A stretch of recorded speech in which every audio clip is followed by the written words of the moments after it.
एक प्रेम कहानी। सालों पहले राहुल और पिंकी एक दूसरे से अपने प्यार का इजहार कर चुके थे।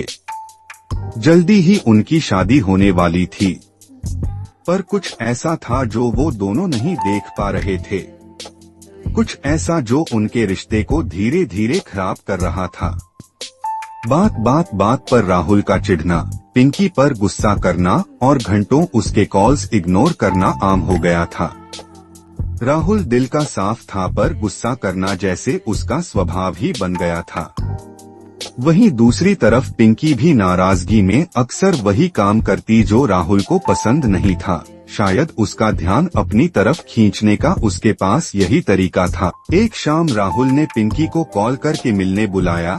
काफी देर तक दोनों आमने सामने बैठकर भी चुपचाप बैठे थे। फिर पिंकी ने चुप्पी तोड़ते हुए कहा, माँ से बात हुई थी, वो कह रही थी।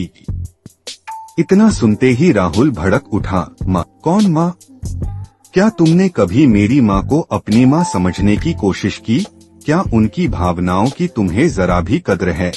एक साथ उसने इतनी बातें कह डाली कि पिंकी की आंखों से लगातार बहते हुए आंसू भी उसे नजर ही नहीं आए। दोनों अपने अपने रास्ते हो लिए। अगले 2 दिन तक दोनों के बीच बातचीत बंद ही रही।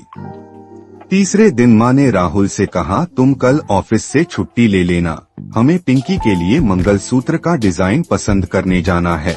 पिंकी का नाम सुनते ही राहुल के दिल की धड़कनें तेज हो गई। उसने माँ से टालने के अंदाज में कहा, फिर कभी देख लेंगे, अभी शादी में बहुत समय है। माँ, शादी की डेट आगे बढ़ जाए तो अच्छा होगा। मुझे ऑफिस के काम से कुछ महीनों के लिए दुबई जाना है।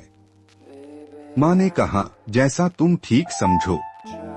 उस दिन के बाद से माँ ने पिंकी की कोई बात करना ही छोड़ दिया। जब कभी राहुल अपनी तरफ से कुछ कहना चाहता तो माँ उसकी बात टाल देती। एक रोज माँ ने उसे अपने पास प्यार से बैठाया और कहने लगी, देखो, शादी को आगे नहीं बढ़ाया जा सकता है, इसलिए मैंने फैसला लिया है कि माँ के इतना कहते ही राहुल फूट फूट कर रो पड़ा। पिंकी को मुझसे दूर मत करो, वो बहुत अच्छी लड़की है माँ, आप उससे क्यों नाराज हैं?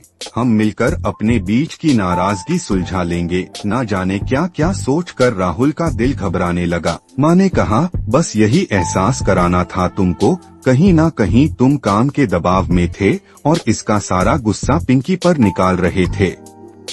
तुम पिंकी से कितना प्यार करते हो ये मैं जानती हूँ, बस तुम शायद थोड़ा भूल गए थे। अब याद आ गया ना? मैं तो बस तुम्हें इतना बताना चाहती थी कि पंडित जी से बात हो गई है। अगले हफ्ते मंदिर में तुम दोनों की शादी है। फिर तुम दोनों आराम से दुबई चले जाना। वहाँ से आने के बाद शानदार पार्टी होगी। जाते जाते माँ ने कहा, अरे हाँ, ये बताना तो भूल ही गई कि तुम्हारी पिंकी बहुत प्यारी है। उसने ही तुम्हारी परेशानियों के बारे में मुझे बताया था, इसलिए तो मैंने ये प्लान बनाया।